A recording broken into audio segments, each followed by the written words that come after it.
Glória a Deus. Cumprimento os irmãos com a paz de Jesus, amém? Amém. Quantos estão felizes com Jesus nessa noite? Glória a Deus. Meus queridos, quero aproveitar que vocês estão de pé. Eu gostaria que você abrisse a sua Bíblia no livro de Mateus, o texto bem conhecido. Mateus, capítulo de número 14, versículo de número, glória a Deus,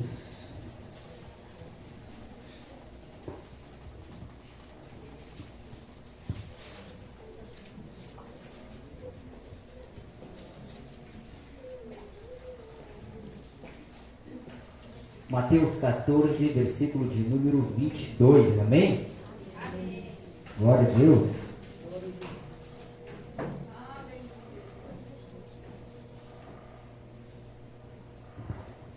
Diz assim a Bíblia: em seguida Jesus ordenou a seus discípulos que entrassem no barco e fosse adiante dele a outra margem do lago. Enquanto isso, ele despediria a multidão. E despedida a multidão, ele subiu ao monte para orar à parte. E chegada já a tarde, estava ali só. E já o barco estava no meio do mar, açoitado pelas ondas, porque o vento era contrário. Mas à quarta vigília da noite, Jesus foi com eles. Jesus foi com eles andando sobre o mar. E os discípulos, vendo andar sobre o mar, assustaram-se, dizendo: é um fantasma. E gritaram com medo. Mas logo em seguida, Jesus lhes falou, dizendo: tende bom ânimo, sou eu, não temais. Então respondeu Pedro, dizendo: Senhor, se és tu mesmo, manda-me, que eu irei a ti sobre as águas. E Jesus disse: vem. E descendo Pedro do barco, andou sobre as águas e foi ter com Jesus. Mas, sentindo o vento forte, teve medo, e começando a ir para o fundo, gritou dizendo: Senhor, salva-me. E logo Jesus, estendendo a mão, segurou e disse: homem de pouca fé, por que duvidou? E quando subiram no barco, acalmou-se o vento. Então os que estavam no barco aproximaram-se e o adoraram, dizendo: verdadeiramente és o Filho de Deus. E tendo passado para a outra margem de Genezaré, chegaram à terra de Genezaré, e quando os homens daquele lugar reconheceram a Jesus, foram por toda aquela terra em redor e trouxeram-lhe todos que estavam enfermos e rogavam-lhe que ao menos pudessem tocar na orla das suas vestes, e todos os que tocavam ficavam sãos. Amém? O irmão pode tomar um assento, em toda a liberdade da parte de Deus. Amém? Lembrando também que Jesus não escondeu nada de mim e de você, que nesse mundo aqui nós teremos aflições. Neste mundo. Então não tem nada neste mundo, nesse nosso tempo, que vá, irmãos, completar, ou que vá encher, satisfazer o nosso coração por completo. Nada. Porque isso, pastor, para a gente não se acomodar aqui, irmão. Nós estamos de passagem. Amém? Quem crê nessa noite? A nossa casa não é terrena, a nossa casa é celestial. Glória a Deus. Lembrando o texto de Eclesiastes 3, e o versículo 1, diz o seguinte: para todas as coisas há um tempo oportuno, para todo propósito debaixo do céu há o seu tempo. Na NVI diz o seguinte: para tudo há uma ocasião certa. Grave bem o que eu vou dizer agora. Para tudo há uma ocasião certa. Para tudo tem um momento certo. E aí na parte B diz assim: há um tempo certo para cada propósito debaixo do céu. Há um tempo certo para cada propósito debaixo do céu. Aleluia. alguns estudiosos que leem esse texto e já aplicam como algo determinado. Ou a teoria do fatalismo. Você já ouviu isso? Que tudo está pré-determinado. Então quer dizer o seguinte, que não adianta você orar, não adianta você fazer nada. Certo? Mas alguém lê esse texto do Eclesiastes, todo o contexto que eu estou falando, só citei o versículo primeiro, e aqui enxerga a soberania de Deus. E convenhamos nós, irmãos, que nós não temos, apesar de viver nesse tempo, né, nós não temos o controle sobre ele. Não é verdade? Nós falamos de um Deus poderoso, soberano, eterno, transcendente, irmãos, que ele não se limita nesse tempo. Mas eu quero dizer para você nessa noite, Deus não se limita nesse tempo, não depende desse tempo, Ele vai além desse tempo, Ele criou esse tempo.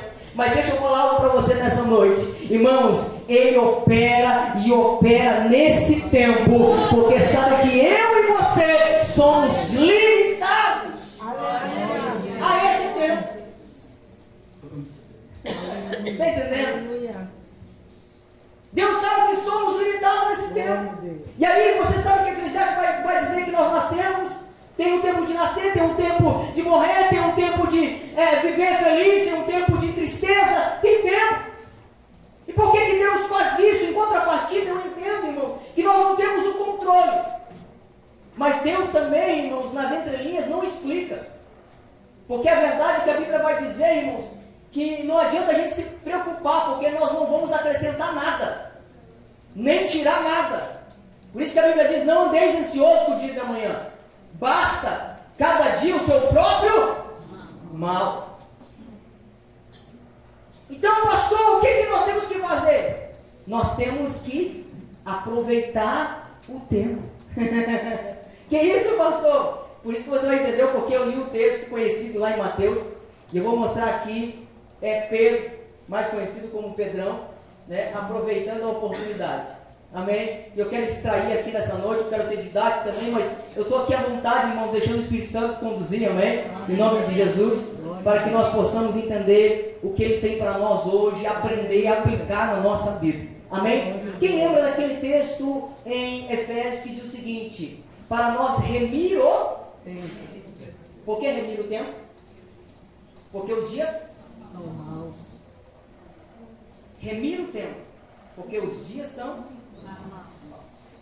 Irmãos, tudo o que tem nesse tempo, usando o texto de Eclesiastes, tem uma vertente teológica que fala o seguinte, que a gente tem que se contentar com o que a gente tem, porque não vai mudar nada. Nós não vamos mudar nada. Certo? É interessante, irmãos, que a Bíblia vai dizer em Efésios que nós temos que remir o tempo, porque os dias são maus. E o que é remir o tempo? Você sabe dizer o que é remir o tempo? O que é remir o tempo? Se você procurar lá no dicionário, irmãos, principalmente o dicionário bíblico, vai dizer o seguinte, que remir o tempo é, digamos, ter poder sobre ele. Mas como assim, pastor? O senhor acabou de falar que nós não temos poder sobre o tempo, ou seja, a gente não controla o tempo. Mas o fato de ter poder sobre o tempo é mais aqui no sentido de aproveitar, de utilizá-lo de forma sábia para as coisas que são mais importantes. Aleluia. Você entendeu agora? Então ter poder sobre o tempo ou seja, irmão, não deixar você ser dominado pelo tempo, mas você aproveitá-lo, o tempo que se chama hoje, que Deus te deu essa oportunidade, da melhor forma possível. Por isso o salmista Davi vai dizer, Senhor, me ensina a contar os meus dias. Ele está dizendo, me ensina, Senhor, a aproveitar o tempo, para que eu possa dedicar de forma sábia aquilo que realmente é importante. E é verdade, não sei se você vai concordar comigo, irmãos, tem muita gente que não está aproveitando o tempo com aquilo que é bom. Tem gente que está escravo no trabalho, tem gente que é escravo do horário, embora a gente tenha que cumprir com os nossos compromissos, eu estou dizendo, não tem tempo para nada. Tem tempo para tudo, mas não tem tempo para servir a Deus. Tem tempo para tudo, tem tempo para trabalhar, tem 24, temos 24 horas, né? O dia todo, né, irmão? Você tem o teu período de trabalho, Você tem tempo para trabalhar, você tem tempo para cuidar da família, você tem tempo para olhar a Netflix, você tem tempo para olhar a Amazon, você tem tempo para entrar no Facebook, você tem tempo para ver os convites de amizade por enviado, você tem tempo para seguir alguém, mas às vezes o tempo que nós temos para ler a palavra é muito pouco, é muito raso, é muito superficial. Nessa noite Deus me trouxe aqui, irmão. Você quer ter esse período, aleluia, para passar as estações, para frutificar lá no final? Deus está mandando dizer aqui nessa noite: saiba remir o tempo. Aproveite as oportunidades que Deus está te dando, e você vai viver algo talvez que muitos não vão conseguir viver. Glória. Quem está entendendo nessa noite? Se eu estiver muito rápido aqui, você fala. Glória. Remir o tempo. A gente tem tempo para tudo, né? Ou a gente usa o nosso melhor tempo, às vezes, para aquilo que nos satisfaz, no sentido mais da carne, do eu, mas aquilo que realmente é importante, a gente deixa a desejar. Lembrando, irmão, servir a Deus, e eu coloco aqui, por favor, não entenda mais naquela escadinha, sabe? Amar Deus sobre todas as coisas, né? Aí o segundo ao próximo, essas duas leis, né? Aí a gente coloca assim, Deus em primeiro lugar, depois a gente coloca o que lá, família. A gente lembra da escala que a pessoa coloca? Deus em primeiro lugar, depois tem família, depois tem o trabalho. A gente coloca assim, depois tem a igreja, depois tem o ministério, tem os irmãos, sabe? A gente coloca escala. Deixa eu falar algo para você aqui, irmão, não coloca escala. Deus em primeiro lugar, a Bíblia está dizendo que é Deus quando você está cuidando da tua família. Deus em primeiro lugar é quando você está no trabalho, sabe? É Deus em primeiro lugar. Deus em primeiro lugar quando você está no ministério, sabe? Não cumprindo o teu chamado. Deus em primeiro lugar. Está entendendo? Então não coloca mais escala, irmão, porque isso fica muito vago, fica superficial. Então é Deus em primeiro lugar. E aí ele dá um conjunto de tudo, irmãos, que nós fizemos. Honrar Deus em primeiro lugar é quando eu estou cuidando da minha família, sendo um marido íntegro, cuidando dos filhos, pastoreando lá. Tem, não sei se você conhece o pastor lá, David Titus, né? Não, ele é o... David, né, era a esposa. Léo e Titus, né? Léo e Titus, David Titus é aquela famosa que escreveu o livro, já falecida, escreveu o livro A Experiência da Mesa. Aí o seu esposo, Léo Titus, um grande renomado pastor que prega no mundo inteiro, perguntaram qual é o sucesso do seu ministério? Qual é a dica que o senhor dá para quem está começando? Sabe o que ele disse, irmão? Ele disse assim, ó: comece a pastorear a sua família.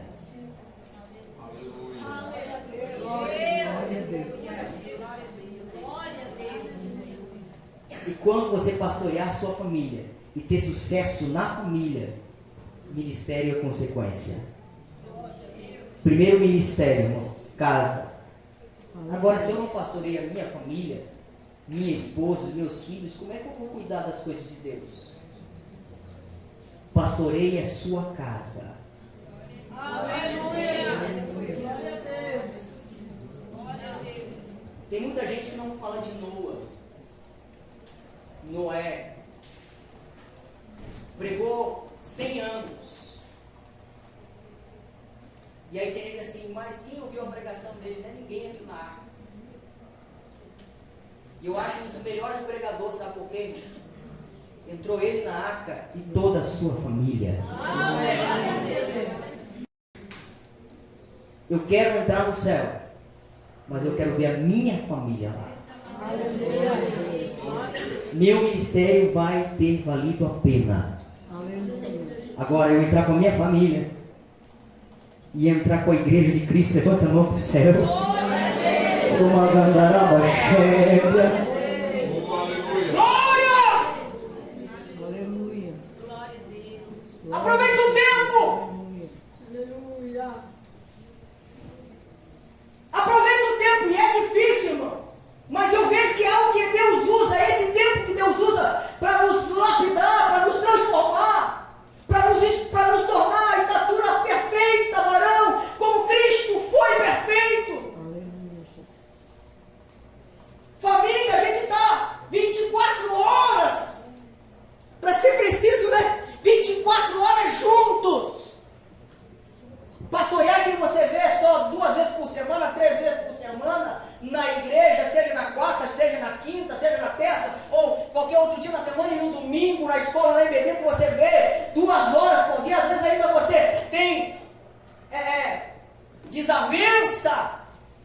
Não é verdade? Agora, família, quanto mais, né? Lembra daquela lei? Quanto mais proximidade, mais atrito. É aí que a gente vê, irmão, realmente. A gente tem paciência para falar, para sentar, para corrigir, errar, reconhecer o erro. Ô glória, não sei por que eu estou falando isso, porque a mensagem aqui é outra. Aleluia, mas Deus está aqui neste lugar. Não te preocupe em começar em grandes lugares. Começa na tua casa e deixa Deus te usar lá. E depois que Ele efetuar a obra lá, irmão, aí sim, sabe, as pessoas vão ver o exemplo. Olha aquela família, aquela casa. Aleluia! A gente quer sair para o mundo, mas esquece que do nosso lado tem pessoas precisando, irmão. Que você seja paciente, que você pastoreie, que você cuide, que você dê exemplo, que você pregue para eles também. E às vezes é assim, eu não estou aqui cheio de razão. Muitas vezes os meus filhos pregavam para mim.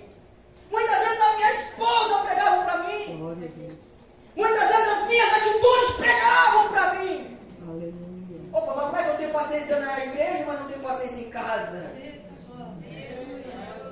E às vezes algo que eu falava, eu dizia: ô glória, quem está sentindo Deus na casa?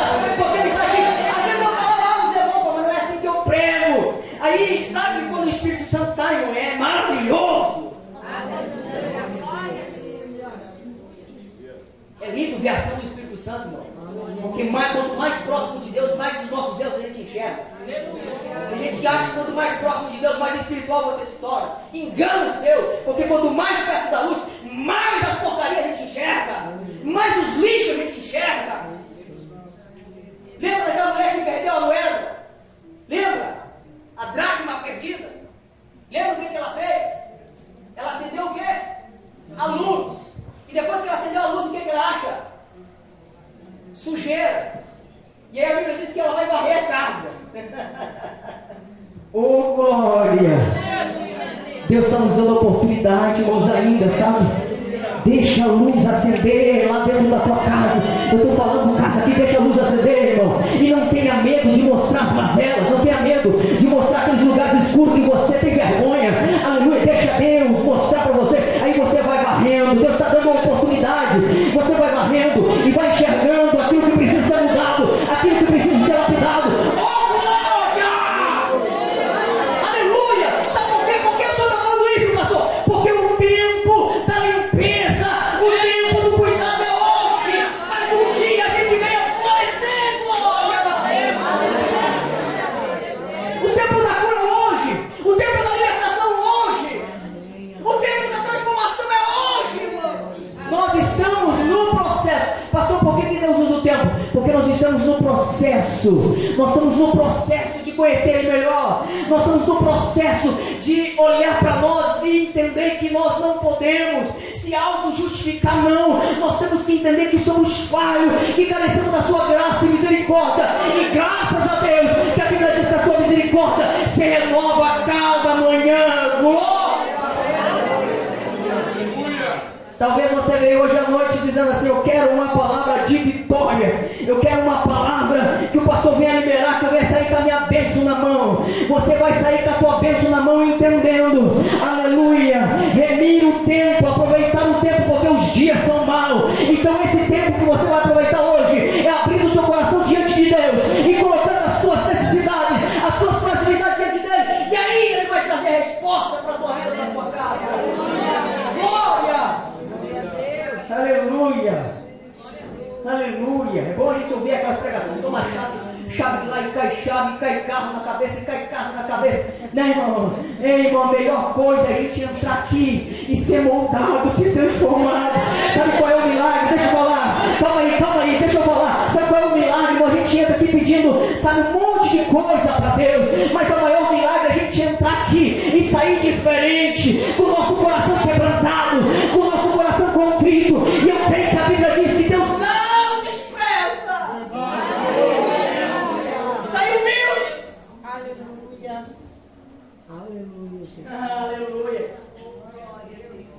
Sabe, esvaziar de nós mesmos, tirar arrogância, ego, achar que a gente sabe alguma coisa, sabe, esvaziar diante de Deus. Que nem aquele homem que não tinha nem coragem, não podia nem entrar no templo. Bate no peito, perdoa, Pai, porque eu sou pecador. Jesus, falando isso para os discípulos, disse: quem que você acha que desceu justificado? Aquele que estava dentro do templo, se gloriando de tudo que fazia, ou aquele que abriu o coração e disse: Senhor, perdoa, porque eu sou pecador. Aleluia. Está na hora, irmãos, de nós, está na hora, está no tempo. Está na hora, está no tempo de reconhecermos as nossas fragilidades, o quão frágil que somos. Aleluia. Tudo tem um tempo determinado. E é um tempo para todo o propósito. Propósito significa desejo de Deus. É algo que propósito é extraído do coração de Deus, intenção de Deus. Então Deus usa o tempo, irmãos, para o seu propósito, aquilo que Ele quer fazer. Glória a Deus. Eu não sei em que tempo você está vivendo. Qual é o tempo, qual é a trajetória que você está vivendo hoje? Se é de desafio, de guerra. Mas lembra que todas as coisas contribuem para o bem de quem ama Deus. Deus está usando o tempo para transformá-lo. Deus está usando o tempo para ensiná-lo. Quem quer nessa noite, levante a mão e dê um brado de glória. Irmãos, olha que interessante. O Espírito Santo me tirou aqui, né, do texto, separei o texto, o Espírito Santo me tirou daqui. Mas olha que interessante. Quando nós lemos aqui em Mateus 14, você conhece, Jesus anda sobre as águas. E você conhece toda essa história, os discípulos assustados. Jesus despede a multidão depois do milagre lá dos peixes e pães. Depois de Jesus alimentar mais 5.000 pessoas, ele despede a multidão, mas manda os discípulos ir adiante dele, passar para o outro lado do lago. E aí Jesus despediu a multidão e foi orar. E o barco estava sendo açoitado pelas ondas. Você conhece a história. Só quero tirar aqui, irmãos, algo importante nessa noite. E o tema que eu dei é justamente isso. Pedro aproveita a oportunidade.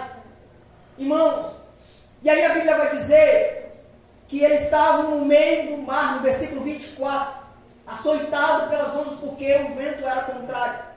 Dificuldade. O vento era contrário. Talvez você pode aplicar em qualquer área da tua vida, seja qual for o desafio, seja qual o vento contrário. O contrário está dizendo o oposto. Você quer chegar num determinado lugar, mas tem um vento oposto. Sabe que em vez de você avançar, você retrocede. Ou melhor, em vez de retroceder, você não consegue sair do lugar. De duas uma, ou você retrocede, você não consegue avançar, ou você fica estagnado, você fica na inércia, você fica parado. Então esse vento era para impedir o progresso. Irmãos, e aí a Bíblia vai dizer que eles estavam nessa situação. E aí a Bíblia vai dizer no versículo 25, mais a quarta vigília da noite, Jesus foi, a minha tradução diz aqui, foi com eles, mas na verdade Jesus foi até eles, por cima, andando sobre o mar, por cima do mar. E o versículo 26 diz que eles ficaram assustados, porque quando olharam, viram um fantasma, ou melhor dizendo, acharam que era um fantasma. Olha que interessante, irmão, o vento era contrário, o vento era o oposto, mas a quarta vigília, alguns estudiosos colocam que a quarta vigília aqui seria entre as 3 horas da madrugada e as 6 horas da manhã, provavelmente às 4 horas, meio termo, às 4 horas da madrugada, Jesus vem sobre o mar, lembrando que o mar continuava agitado, aquele vento forte, e Jesus vem sobre o mar. O vento era contrário, o vento era oposto, e às 4 horas da madrugada Jesus vem ao encontro. Levante tua mão, deixa eu liberar uma palavra profética aqui antes de prosseguir, irmão. Eu não sei qual a adversidade que você está enfrentando, eu não sei qual o vento contrário que esteja soprando sobre a tua vida, sobre a tua casa, sobre o teu casamento, sobre a tua vida material, espiritual, sentimental, mas eu tenho uma boa notícia para te dizer nessa noite: esse vento contrário, irmão, aleluia, não é para te impedir, para te matar, para fazer você morrer, mas esse vento contrário é para revelar o poder e a soberania de Deus, porque às 4 horas, aleluia, na quarta vigília da noite, Jesus vai vir ao encontro, aleluia, vai mudar a história, vai sanar essa dificuldade, tempestade, o vento que era contrário agora vai ser usado ao teu favor para fazer você chegar até o lugar. Olha, eu não sei se você entendeu, eu não sei qual o vento contrário, mas eu tenho uma boa notícia, irmão. Quando tem tempestade, quando tem vento contrário, aleluia, Jesus gosta de na quarta vigília da noite mudar a história, aleluia, acalmar o vento, acalmar o mar, mudar o trajeto, glória. O vento era real, o mar que trazia aquele medo, o temor era real, mas agora os discípulos, talvez, irmãos, sei lá se estava muito escuro e o mar daquele jeito, eles atordoados com medo, quando eles enxergam aquele homem por cima das ondas, irmão, eu acho que até eu e você sairíamos correndo, não tinha como sair correndo porque estava dentro do barco, né? Mas aí eles olham e enxergam, olham para Jesus e se assustam, ficam apavorados, pastor. É um fantasma. Eles não conseguem, talvez pelo medo, talvez até pela forma que estava, muito noite escura, o vento, sei lá se estava chovendo ou não. A Bíblia não fala isso, mas a Bíblia fala que eles ficaram amedrontados, com medos, achavam que era um fantasma. É um fantasma que vem vindo por cima das águas. É um fantasma. Irmãos, deixa eu falar algo aqui para você nessa noite.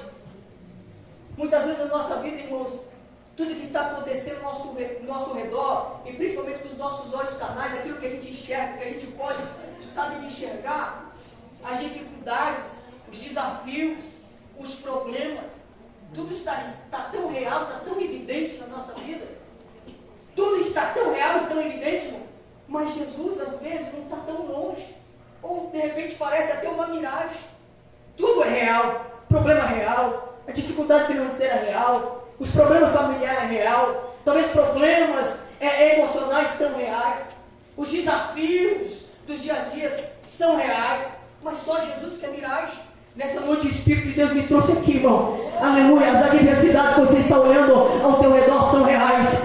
Mas Jesus é mais real ainda. E Ele é mais poderoso que qualquer adversidade. Creia nessa noite. Tira o teu olhar da dificuldade e olha para o Senhor Jesus, que é o autor e consumador da nossa fé. Glória! Quem pode levantar a mão para o céu e dar um brado de glória para Jesus ouvir nessa noite? A doença é real, a dor é real, mas só Jesus que é fantasma. Que você possa nessa noite, irmãos, ter essa ousadia de dizer para a enfermidade, para os desafios: ei, eu sei que está apertando, mas eu creio no meu Senhor Jesus, que é real na minha vida. A minha Bíblia diz que Ele está comigo até a consumação dos séculos. Aleluia. Ele disse que não ia me deixar órfão. Ele está comigo e Ele é real. A gente tinha que inverter. Jesus tem que ser mais real que o teu problema. Jesus, irmão, tem que ser mais real que a tua dificuldade. Jesus tem que ser mais real que os teus desafios. O problema é que a gente valoriza muito mais os problemas do que o próprio poder do Senhor.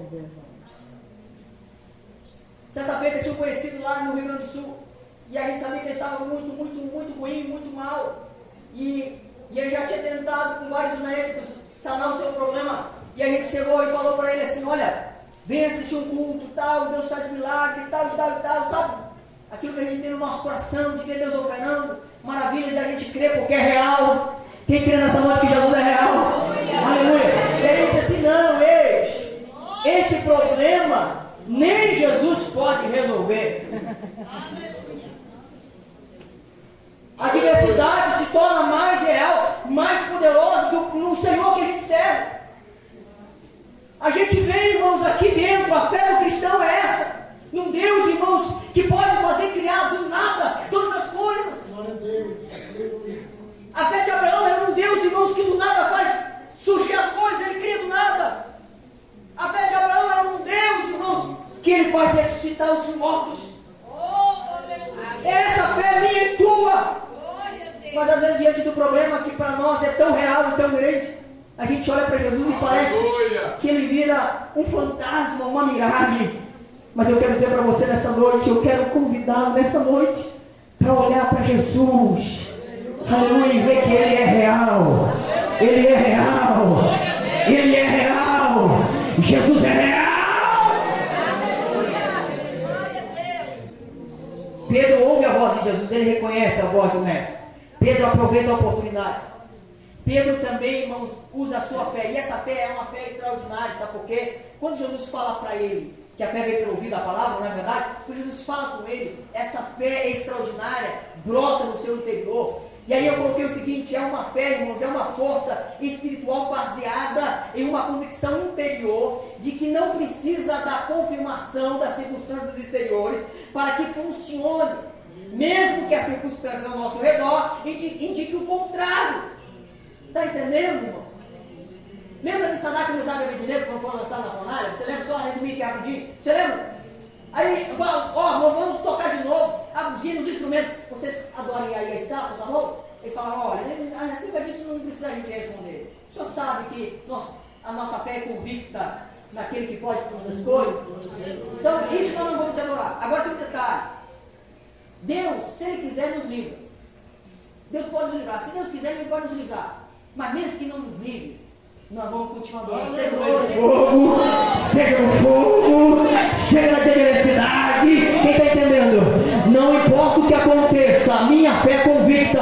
Aleluia. Se está no meio do fogo, eu vou estar adorando. Eu vou estar marchando. Se está na bonança, eu vou estar servindo. Se está na fartura, eu vou estar servindo. Se estiver na prova, vou continuar servindo.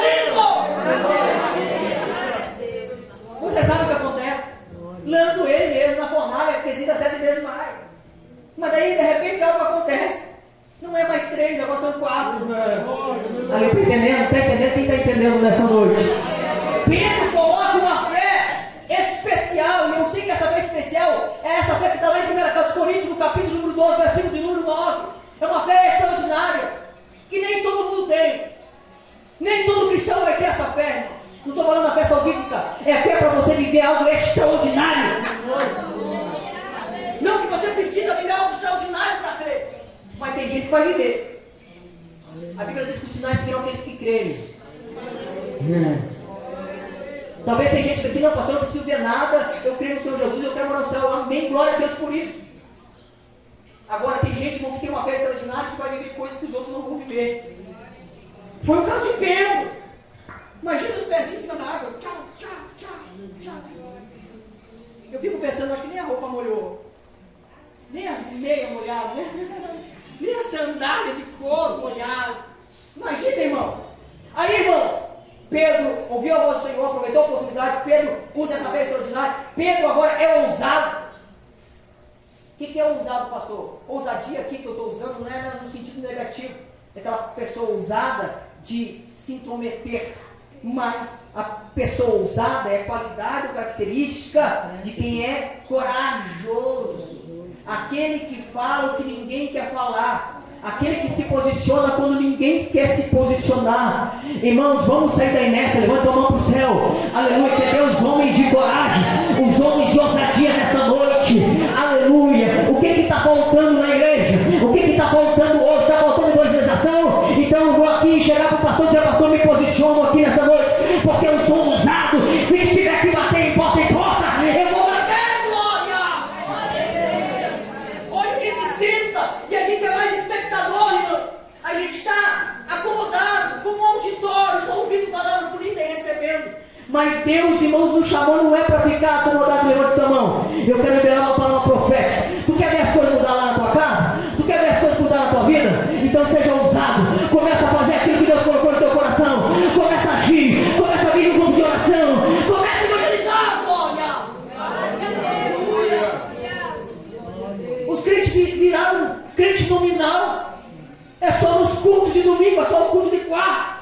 Mas em casa não repita, não ora, não jejua, não bota o joelho no chão. Aleluia, lembra? O pastor citou aqui, aleluia, para florescer tem que passar pelas estações. Irmão, deixa eu falar algo para você, levanta a mão para o céu.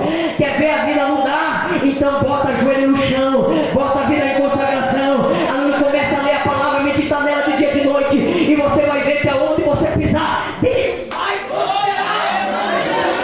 Eu vou orar.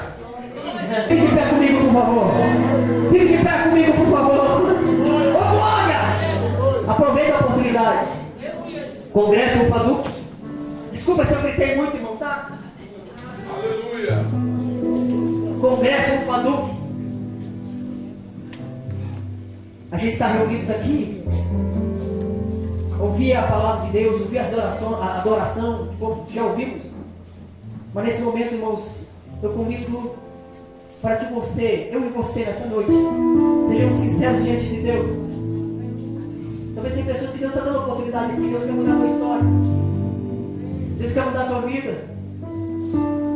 Tá, irmão? Não estou dizendo que talvez você vai ausentar os problemas da tua vida uma vez por todas. Eu estou dizendo, irmãos, que Ele vai estar contigo para te fazer descansar, confiar, o milagre acontecer e surgir. Porque o dia que vai ser sanado as lágrimas vai ser só lá. Olha, quem está sentindo Jesus na casa?